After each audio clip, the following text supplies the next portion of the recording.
Dan semoga Allah subhanahu wa ta'ala menghancurkan sehancur-hancurnya para pelaku pembantaian 6 syuhada pengawal kami dan yang memerintahkannya, serta para aktor intelektualnya juga yang merestuinya, dan semua yang terlibat dalam pembantaian sadis dan brutal tersebut secara langsung maupun tidak langsung. Allahumma dammirhum tadmira waqtulhum balada wala tughadir minhum ahada ya qawi ya matin ya muntaqim amin ya rabbal alamin.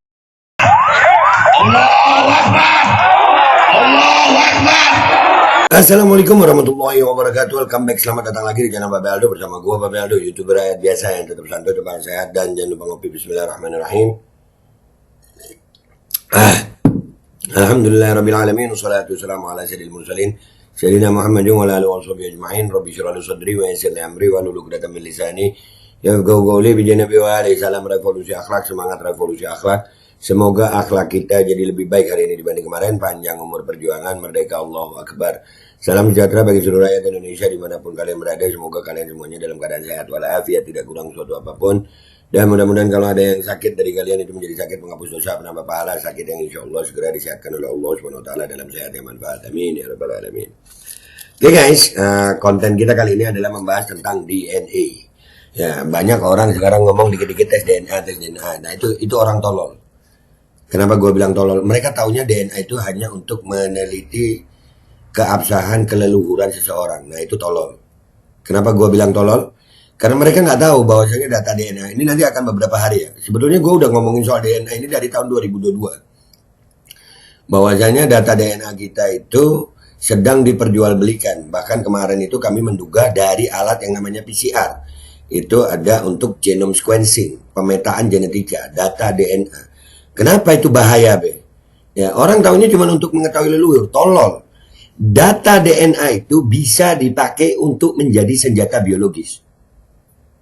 Ini mereka nih makin kesini gue makin tahu, jangan-jangan memang mereka ini agen-agen itu.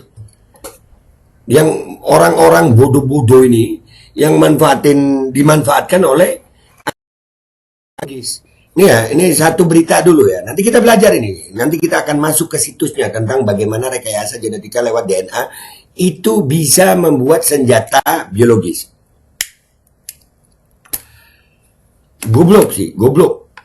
Ya, nih lihat nih ya, berita dari Amerika nih. Senjata biologis dapat menargetkan DNA, pasokan makanan, kata 2 anggota parlemen Amerika Serikat. Ini berita dari situs resmi Amerika Serikat ini ya. Ini dari Axios.com ya. Ini aslinya bahasa Inggris, cuman udah gue terjemahkan. Gue baca dulu ya. Senjata biologi dan kimia berpotensi menimbulkan ancaman keamanan nasional bagi Amerika Serikat yang tidak mampu ditangani oleh negara tersebut. Ungkap panel anggota parlemen dan seorang pemimpin militer kepada audiens di Forum Keamanan Aspen pada hari Jumat. Bayangin loh, keamanan Amerika Serikat nih.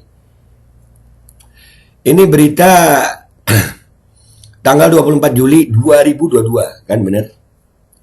Gue udah ngomongin ini dari 2021-2022 nih. Tentang bahayanya data DNA ini. Mengapa penting? Pandemi COVID-19 menggarisbawahi betapa patogen yang melemahkan dan berbahaya secara global jika direkayasa dan dilepaskan secara sengaja. Pada bulan Mei, mantan pejabat federal memperingatkan bahwa Amerika Serikat tidak siap menghadapi kemungkinan perang kuman. Gambaran besar, Jenderal Angkatan Darat Richard Clark, Komandan Komando Operasi Khusus Amerika Serikat, mengatakan senjata kimia seperti klorin dan gas mustard telah digunakan pada tahun 2014-2016 oleh para pelaku seperti ISIS di Irak dan Suriah. Clark mengatakan aktor non-negara seperti ISIS atau Al-Qaeda, non-state actor ini ya, terus mengandalkan senjata ini karena senjata ini menimbulkan rasa takut. Oleh karena itu perlu dikembangkan kemampuan untuk melindungi pasukan Amerika Serikat yang berada di sekitar yang sedang diupayakan Amerika Serikat, kata Clark. Clark menambahkan bahwa aktor negara seperti Rusia juga dapat menimbulkan ancaman. Rusia bersedia menggunakannya untuk melawan lawan politik. Mereka bersedia menggunakannya di wilayah mereka sendiri. Tetapi kemudian masuk ke wilayah sekutu NATO di Inggris dan menggunakannya, kata Clark. Mengacu pada serangan agen saraf terhadap warga Inggris, Sergei Skripal dan putrinya Yulia pada tahun 2018. Saat kita melangkah ke masa depan, kita harus siap menghadapi kemungkinan tersebut. Dan saya rasa tidak perlu terlalu banyak membicarakannya dan mencari metode untuk terus memeranginya. Jadi, ini perang antar negara itu pun, untuk menguasai suatu negara, itu data DNA itu sangat penting. Ya guys ya, ini beritanya panjang ini, dan di sini tentang DNA. Ini ya, gua tambahin dikit lah. Itulah yang terjadi di mana Anda benar-benar dapat mengambil DNA seseorang, Anda tahu profil medis mereka, dan Anda dapat menargetkan senjata biologis yang akan membunuh orang tersebut, atau menyingkirkan mereka dari medan perang, atau membuat mereka tidak dapat dioperasi. Nah, kalian lihat itu. Nih baca, ya. Itulah yang terjadi di mana Anda benar-benar dapat mengambil DNA seseorang, Anda tahu profil medis mereka, dan Anda dapat menargetkan senjata biologis yang akan membunuh orang tersebut, atau menyingkirkan mereka dari medan perang, atau membuat mereka tidak dapat dioperasi, kata Crow. Lihat ya, di sini jelas ya, bahwasanya data DNA itu penting. Bisa buat jadi senjata. Ini mereka mah orang-orang tolol mana tahu itu. Orang-orang tolol mana tahu itu. Ini kenapa gue bilang bahaya.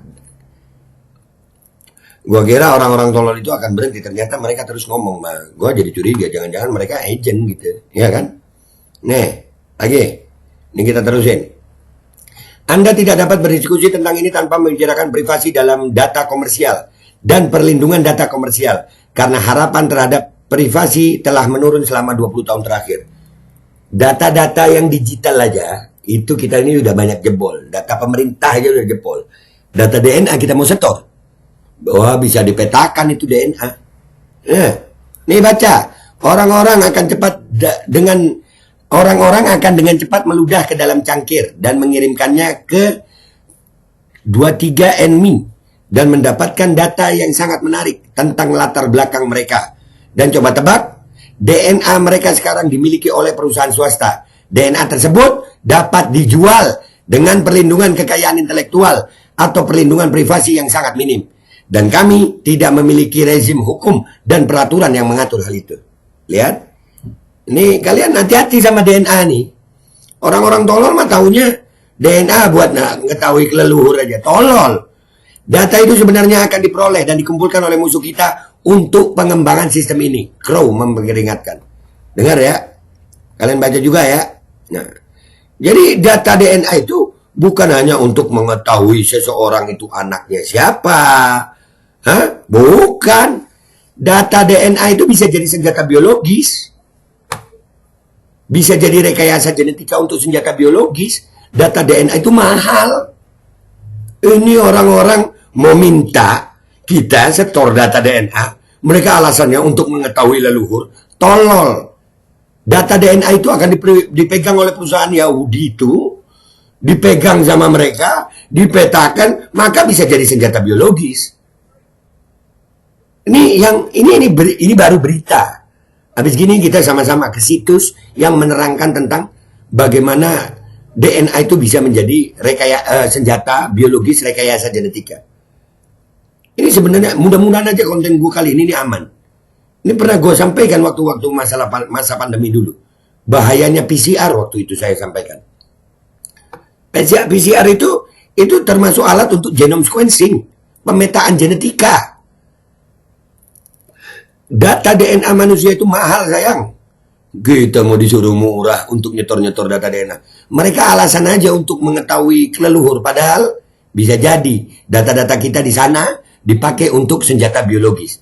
Tuh, pemerintahan Amerika aja yang udah negara adidaya seperti itu memikirkan tentang kemungkinan digunakannya senjata biologis lewat DNA. Bahkan bisa nyerang DNA tertentu. Kalau DNA itu udah dipetakan. Kalau nggak percaya kita ke jurnalnya. Let's go guys. Oke guys, kita udah di jurnal Sains Sarjana Dartmouth. Ya. Senjata biologis rekayasa genetika jenis senjata baru untuk perang modern. Dengar nih ya. Pengurutan genom atau genome sequencing tadi yang gue sebut telah menghasilkan generasi baru senjata biologis hasil rekayasa genetika yang berpotensi mengubah sifat peperangan dan pertahanan modern. Perang udah bukan pakai senjata yang bermesiu begitu, bukan. Oke, perkenalan. Ini aslinya situsnya bahasa Indonesia, bahasa Inggris. Untung gua apa? Ada translate-nya ya. Itu ya, sites.mode.edu. Ini jurnal, guys. Senjata biologis dirancang untuk menyebarkan penyakit di antara manusia, tanaman, hewan melalui pengenalan racun dan mikroorganisme seperti virus dan bakteri. Metode penyebaran senjata biologis bergantung pada agen itu sendiri, persiapannya, daya tahannya, dan rute infeksi. Penyerang dapat menyebarkan agen ini melalui aerosol atau persediaan makanan dan air. Lewat aerosol itu udara, ya kadang-kadang makanya orang-orang ngelihat apa itu chemtrail di langit. Nah itu bahaya itu. Itu bisa menjadi senjata, itu bisa kemungkinan itu senjata biologi. Meskipun senjata biologis telah digunakan dalam perang selama berabad-abad, lonjakan pemahaman genetika baru-baru ini serta pertumbuhan pesat dalam daya komputasi telah memungkinkan rekayasa genetika memainkan peran yang lebih besar dalam pengembangan senjata biologis baru. Dalam industri senjata biologis, rekayasa genetika dapat digunakan untuk memanipulasi gen guna menciptakan karakteristik patogenik baru yang bertujuan untuk meningkatkan kemanjuran senjata tersebut melalui peningkatan daya tahan, daya infeksi, virulensi, dan resistensi obat. Meskipun implikasi sosial yang positif dari peningkatan bioteknologi tampak jelas, biologi hitam dari pengembangan senjata biologis mungkin merupakan salah satu ancaman paling serius yang akan kita hadapi. Lihat ya, senjata biologi ini bahaya, nggak main-main. Orang nggak tahu kalau lagi perang. Lewat air. Makanya gue berhenti minum air mineral. Gue minum air mineral yang produsennya gue kenal gitu, gue tahu. Gitu. Nah, di sini ada batasan senjata biologis masa lalu. Sebelum kemajuan terkini dalam rekayasa genetika, senjata biologis secara eksklusif merupakan patogen alami. Agen harus memenuhi sejumlah prasyarat agar dianggap sebagai senjata biologis militer yang efektif. Dan sebagian besar patogen yang terjadi secara alami tidak cocok untuk tujuan ini. Pertama, senjata biologis harus diproduksi dalam jumlah besar. Patogen dapat diperoleh dari lingkungan alami jika cukup banyak yang dapat dikumpulkan untuk memungkinkan pemurnian dan pengujian sifat-sifatnya. Jika tidak, patogen dapat diproduksi di laboratorium atau bank mikrobiologi. Suatu proses yang dibatasi oleh aksesibilitas patogen dan keamanan penanganan patogen di fasilitas tersebut. Untuk mereplikasi virus dan beberapa bakteri diperlukan sel hidup. Pertumbuhan agen dalam jumlah besar dapat dibatasi oleh peralatan, ruang, dan risiko kesehatan yang terkait dengan penanganan kuman berbahaya. Kalau di zaman sekarang, guys, dengan alat sudah secanggih ini, patogen-patogen rekayasa itu bisa diciptakan kapan saja. Asal punya datanya.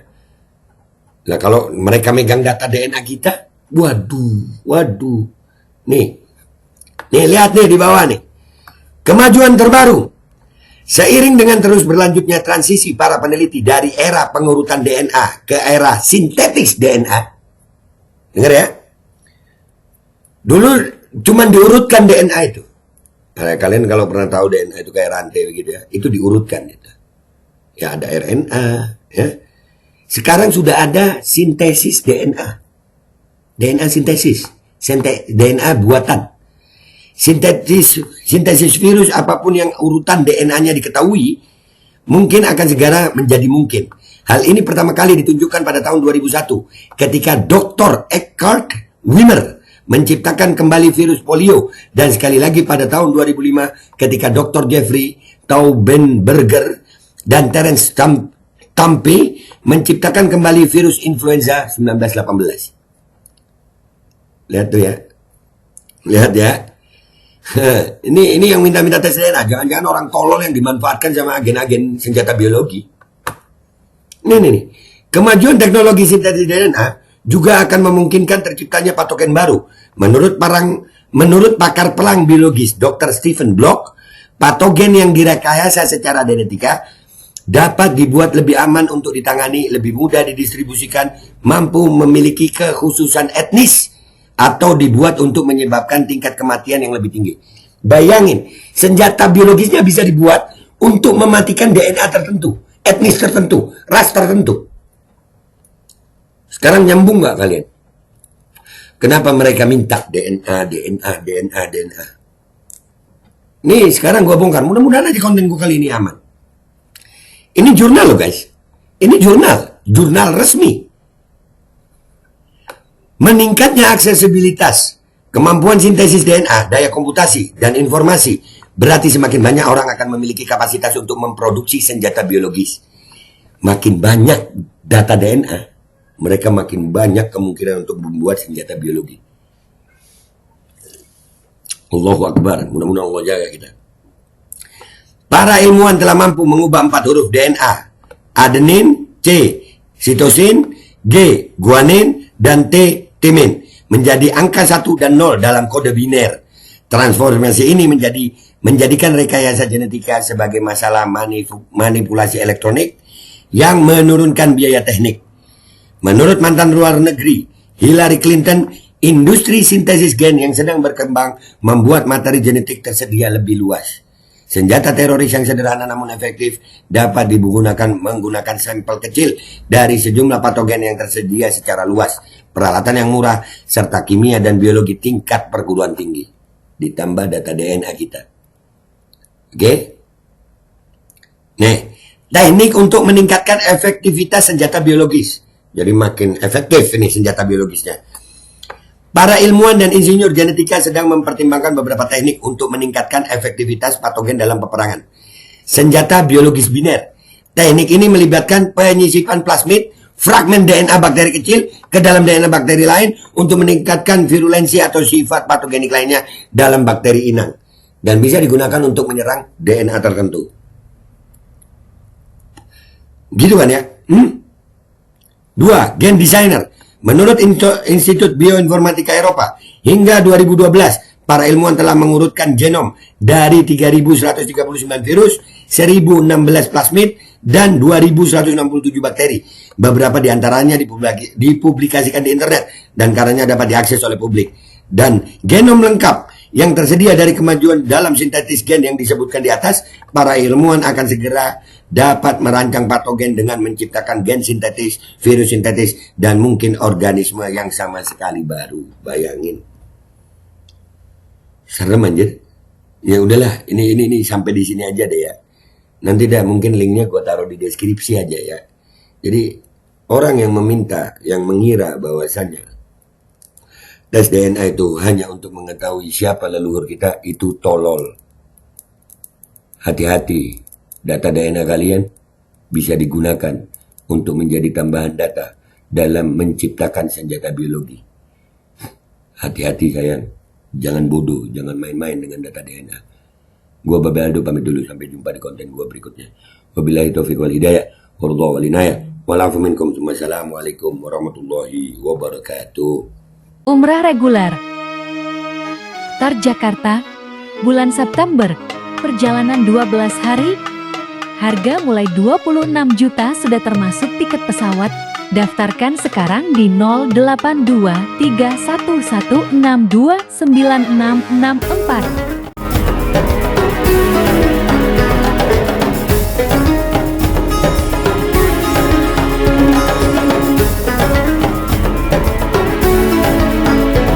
Dan semoga Allah Subhanahu wa ta'ala menghancurkan sehancur-hancurnya para pelaku pembantaian 6 syuhada pengawal kami dan yang memerintahkannya, serta para aktor intelektualnya juga yang merestuinya, dan semua yang terlibat dalam pembantaian sadis dan brutal tersebut secara langsung maupun tidak langsung.